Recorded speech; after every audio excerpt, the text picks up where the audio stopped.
todas e a todos. Nesse segundo momento da nossa videoaula, ainda respondendo, né, a nossa pergunta orientadora, como Henry Ford se tornou um dos homens mais ricos do mundo, nós iremos explorar agora as dimensões da sua contribuição para o campo da gestão de pessoas. No primeiro momento a gente viu as inovações que ele trouxe entre técnicas e estratégias para a administração da produção, de um modo geral, e agora as questões da gestão de pessoas.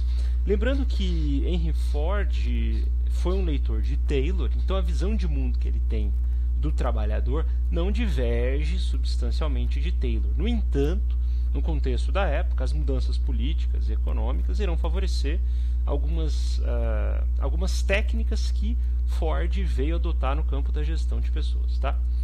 A primeira delas era um dilema, né, que o próprio Taylor dizia, que o trabalhador por si é preguiçoso, que o trabalhador por si é um sujeito vagabundo e que ele precisa de um chefe para coordená-lo, né, e que ele é apenas movido por dinheiro. Mais ou menos nessa lógica, Henry Ford observava o seguinte, igual essa charge, né, amanhã eu tenho que trabalhar, então, né, agora eu vou ter que me afastar porque eu peguei vou pegar um atestado médico, né. Como lidar com esse dilema, né, que é a questão da falta no trabalho, absenteísmo, ou mesmo, né, do turnover, que é a rotatividade no ambiente de trabalho, né, que é prejudicial para as organizações do ponto de vista financeiro. O que Ford fez? Ford teve uma sacada muito simples. Olha, já que o meu modelo de produção é um modelo de produção em larga escala e eu preciso de muitos funcionários, de um grande setor produtivo, uma rotatividade muito alta é ruim para a minha empresa. Então, ele introduziu o modelo de trabalho de 8 horas, veja que coisa louca, né? Naquela época, essa proposta de jornada de trabalho de 8 horas, e ele aumentou o salário do trabalhador, na época, né, o salário para $5 dia, lembrando que nós estamos falando de 1910, 20, 25, o que foi o dobro na época. Então o que ele fez? Ele reduziu o turnover, porque os trabalhadores que estavam com ele recebiam mais do que a categoria. Claro que isso inflacionou o setor, né? Inflacionou a mão de obra. Mas ele fidelizou o trabalhador pela renda, reproduzindo, claro, aquela filosofia que nós vimos de Taylor, de que o trabalhador se move exclusivamente pelo dinheiro. Então ele melhorou as condições de trabalho, já que o trabalhador passou a ficar 8 horas por dia só, na empresa só, né? E aumentou ainda por cima a remuneração. Isso tudo ao custo, né, do que a gente pode chamar de uma intensificação do ritmo de trabalho. O trabalhador, para conseguir isso, ele teve que intensificar o ritmo, e aquele sistema da administração da produção, das esteiras, intensificou essa dinâmica. Não é por menos que aquele filme do Charles Chaplin vem ilustrar exatamente esse modelo taylorista fordista de produção. Aquele trabalhador que chega em casa reproduzindo aquele movimento mecanizado, né, do chão de fábrica. Mas isso foi uma grande contribuição da área dele. Ele bebendo de Taylor, reproduziu essas melhorias na remuneração dos trabalhadores. Tem um fato interessante para ilustrar essa dimensão da gestão de pessoas, como é que o Henry Ford enxergava todo esse processo. Ele dizia o seguinte: por que um trabalhador recebendo mais é benéfico para o dono da empresa? Porque ele tinha uma visão muito próxima hoje ao que a gente chama da social-democracia, que era que se o trabalhador recebe mais, ele tem dinheiro para consumir mais. E se ele tem dinheiro para consumir mais, ele vai consumir mais. E se ele consumir mais, os empresários vão produzir mais. Se os empresários produzirem mais, eles vão contratar mais trabalhadores, que irão consumir mais, que irão produzir mais, e que gera um ciclo de crescimento econômico, de bonança, de prosperidade, pautada nessa filosofia, né? O jeito americano de ser, né? American Way, né? E essa filosofia daquela época, de 1925, mas principalmente a partir de 1930, teve um boom no mundo, principalmente nos Estados Unidos. Então a política econômica social-democrata daquela época casava perfeitamente com a proposta taylorista de produção em massa. E do taylorista de produção em massa implementada por Ford, né? E Ford dizia o seguinte, que se todas as empresas adotassem esse modelo, ou se grande parte das empresas adotassem esse modelo de produção em massa, em alta escala, não faltariam produtos no mundo, né? O que de fato é uma verdade, né? Não faltam produtos hoje no mundo, não faltam alimentos no mundo, né? Talvez o que falte é essa redistribuição, já que a nossa capacidade produtiva superou a capacidade de bocas, né? Que essa era uma preocupação da alimentação do século XVIII, nas teorias malthusianas. E aqui é interessante dizer que, obviamente, a proposta de Ford, o sucesso que fez com que Ford se tornasse um dos homens mais ricos do mundo, além das revoluções do ponto de vista da administração da produção, da tecnologia e tudo, ele estava no momento certo, na hora certa, porque estabeleceu-se um pacto, ou como dizia Lipset, um compromisso fordista entre o Estado, as leis trabalhistas e o modo de produção. É interessante observar que essa preocupação de Ford, né, que era uma preocupação de remunerar o trabalhador bem, estava vinculado com uma política econômica da época que dizia o seguinte: olha, leis trabalhistas fortes que beneficiem os trabalhadores, que garantam segurança aos trabalhadores, são leis voltadas basicamente para o incentivo ao consumo. Então essa é a lógica, a gente quer que as pessoas consumam. O nosso incentivo não vai estar no empresariado necessariamente, na oferta, mas vai estar na demanda, né? na classe trabalhadora que consome e que, tendo esse suporte, pode vir a consumir mais, que é a política do bem-estar social. É nesse período que surgem, né, as legislações de salário mínimo, de comissões coletivas, que dão poder de consumo à classe trabalhadora.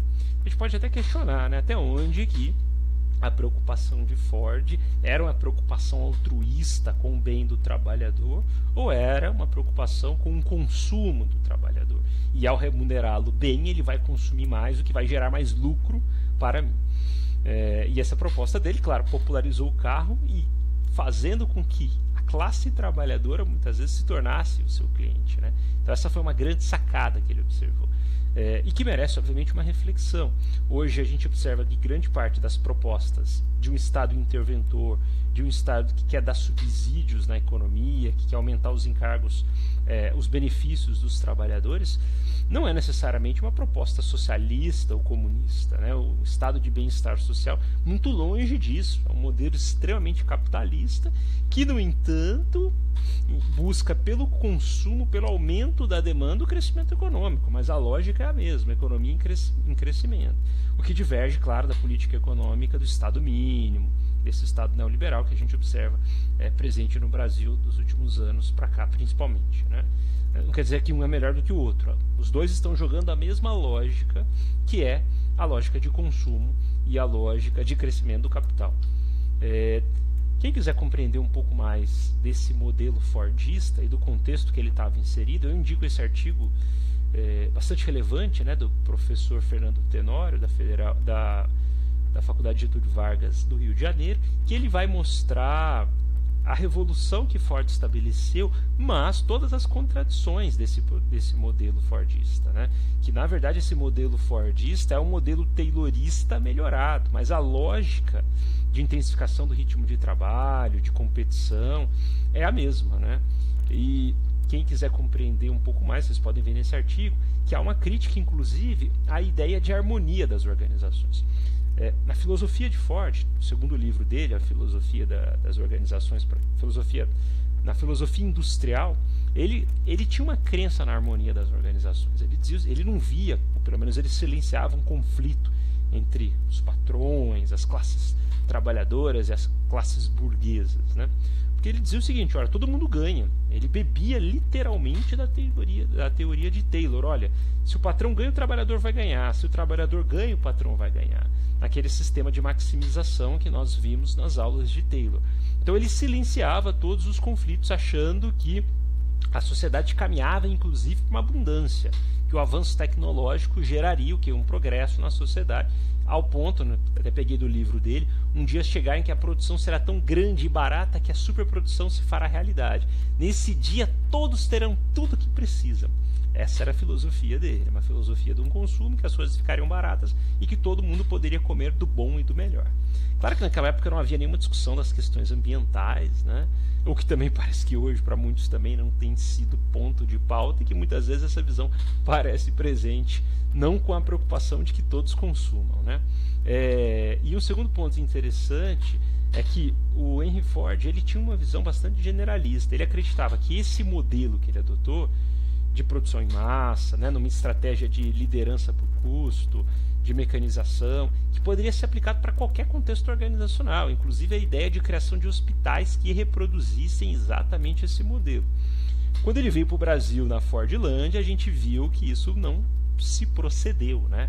Mas essa visão de Ford era uma visão, nesse aspecto, um tanto quanto limitada, por acreditar na generalização de um modelo para qualquer contexto. Talvez Ford seria um grande consultor hoje, né? Que grande parte das consultorias migram muito com essa ideia de se criar um modelo que pode ser replicado para qualquer realidade sem considerar suas singularidades. Um outro aspecto interessante do pensamento de Ford é que ele foi visto muitas vezes como um sujeito pacifista. Se ele estivesse vivo aqui, ele talvez não entraria tanto nessas polaridades de esquerda, direita. Ele dizia que não, temos que estabelecer uma paz internacional, já que nós precisamos de uma paz para o comércio. Então ele era um defensor pacifista, mas ao mesmo tempo, né, a gente pode questionar se ele não era um grande vendedor. Será que ele estava tão preocupado mesmo com a paz, ou ele estava preocupado com a ascensão da empresa dele, que se tornou um dos homens mais ricos do mundo, e por isso se tornou um dos homens mais ricos do mundo em escala global, até porque foi considerado um dos homens da Times. Um fato interessante, ele escreveu um livro um tanto quanto emblemático, hoje antissemita, né, o Judeu Internacional, e que nesse livro ele vai ganhar admiração nada mais nada menos do que Adolf Hitler.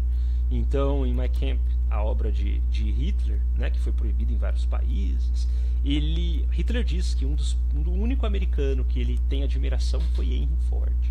E o aspecto é tão interessante de Ford, que Ford expandiu seu negócio no mundo todo, inclusive produzindo e vendendo, né, num período de guerra, da Segunda Guerra Mundial, para o exército alemão, né? Tem um artigo bastante interessante, quem quiser compreender sobre essas questões éticas que perpassam o mercado, da revista super interessante de 2014, mas está atualizado, o link está disponível para vocês aí nas referências bibliográficas no final da videoaula, que mostra várias empresas que fizeram fortunas exatamente atendendo a uma indústria do Holocausto, né? E que cai como discussão até onde a lógica de se vender não perpassa dimensões éticas, que isso pode estar prejudicando milhões de pessoas, né? Que é uma vez que a gente vê, inclusive, sobre o debate do consumo das carnes brasileiras, sobre as questões de aquecimento global. Esse é um ponto que estava presente principalmente naquele período da Segunda Guerra Mundial, como, por exemplo, IBM, Siemens e Coca-Cola, que produzia a Coca para os americanos e a Fanta para os alemães, né? E Ford se encaixou nesse período. O que merece uma discussão aí sobre esses aspectos éticos, né, da riqueza. Para concluirmos a nossa videoaula, respondendo a nossa pergunta, né, como Henry Ford se tornou um dos homens mais ricos do mundo, a gente viu que foram vários os aspectos, né? Ele se tornou podre de rico, tem até um livro aí para quem quiser saber mais, né? Como ficar podre de rico e ainda ter tempo para usufruir de outras cositas más. Um grande autoajuda, né? É interessante observar que o Ford conseguiu se tornar um dos homens mais ricos do mundo, mas isso envolveu um conjunto de aspectos: revoluções nas perspectivas da administração da produção, mudanças na gestão de pessoas, uma associação com o contexto político, contexto histórico-político da época, e principalmente articulações em esfera internacional, né, que perpassaram questões, que silenciaram questões ideológicas, né, e inclusive questões de ordem antissemita, que agradou, por exemplo, a Alemanha, reproduzindo grandes contradições, né, o que merece para nós perguntar: será que é possível efetivamente ficar podre de rico ou muito rico honestamente, né? Lembrando que o conceito de honesto que eu trouxe aqui, eu fiz questão de trazer do dicionário, né? Que diz: quem possui e demonstra dignidade se rege por valores morais e éticos elevados, né? Digno de honra, né? Que tem seriedade, docência, íntegro, dobro, né? Que se comporta com pudor, enfim. Esses valores morais aí, será que é possível efetivamente se tornar podre de rico? Enfim, são questões aí a se pensar do ponto de vista ético, lembrando que nós tratamos de uma economia global, e que essa economia global ela é de uma concorrência extremamente acirrada, né? Abro aí, claro, para comentários sobre esse ponto aí no final se vocês tiverem um exemplo, um case famoso que vocês conhecem de alguém que se tornou podre de rico estritamente honesto, pagando todos os tributos e competindo de forma correta, sem monopólios ou oligopólios de mercado? Estou curioso para saber.